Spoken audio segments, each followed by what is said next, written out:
Hi, I'm Robert Cochran. Welcome back to Faces of Parkinson's. Today I'm joined by Christian Banda, a friend of mine in Las Vegas. Christian, how are you?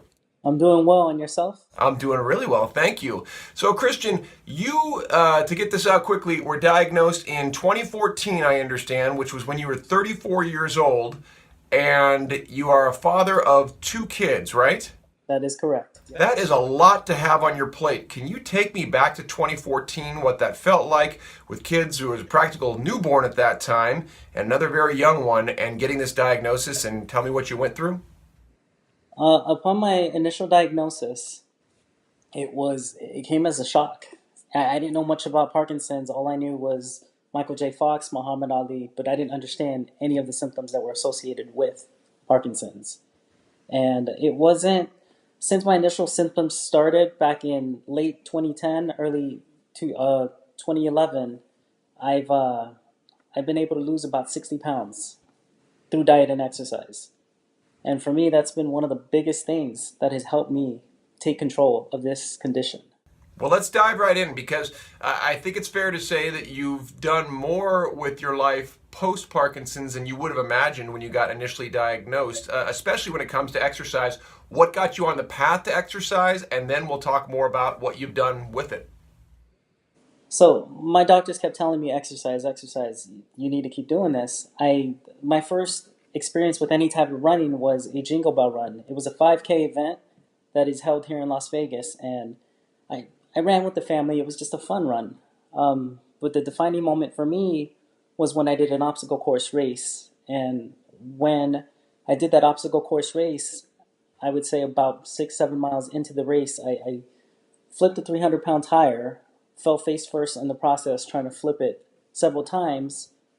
But the moment that really struck me, this was the defining moment for me, was when I climbed an 8-foot wall. Well, I didn't realize that there was a technique to actually climb a wall. I assumed that you run and you grab the very top of the wall.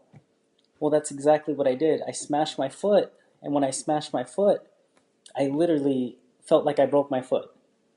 So there was a gentleman there that helped me out from Salt Lake City, and he asked me, "Am I okay?"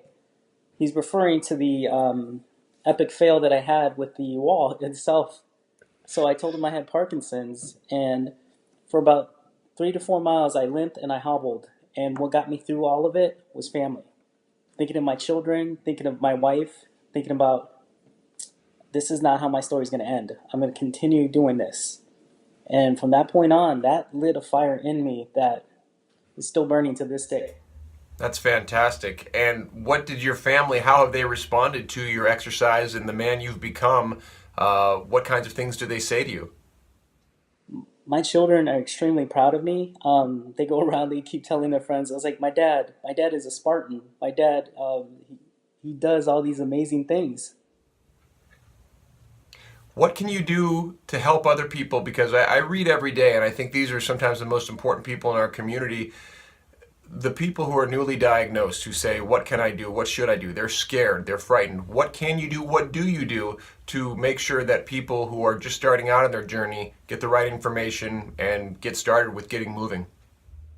The first thing that I would suggest is go see a movement disorder specialist, not just a regular neurologist, but somebody who specifically um, knows about Parkinson's. And one thing that I can say that helps me minimize my symptoms is exercise. Keep moving, whatever it is, dancing, boxing, obstacle course racing, whatever you choose, just keep moving. And you mentioned getting to a movement specialist in particular. Why is that different than just going to a general practitioner or even a neurologist? Why a movement specialist? Well, for example, I was diagnosed with a regular neurologist. I was misdiagnosed for 3 years, and it was a familial essential tremor for 3 years. They sent me in for a DAT scan. I came back to go see the neurologist, and all they said was, just as I suspected, you have Parkinson's. And from there, I was given medication. I'll see you in 3 weeks. I wasn't told how to take the medication. My experience wasn't the greatest with them. When I went to go see a movement disorder specialist, they spent over 2 hours explaining to me that I can live a full life, that Parkinson's will not define me. That's fantastic. Christian, have I missed anything? Is there anything else you want to get out today? This won't be our last time talking, but I want to make sure that your message gets out there because it's a fantastic one. Have I missed anything? No. No. You're doing a great job. I thank you so much for working so hard, for caring so much, and for sharing your story because it is hugely inspirational. People are going to keep hearing about you and hear more about you. And thank you and keep it up, please. Thank you. For Faces of Parkinson's, I'm Robert Cochran. We'll see you next time.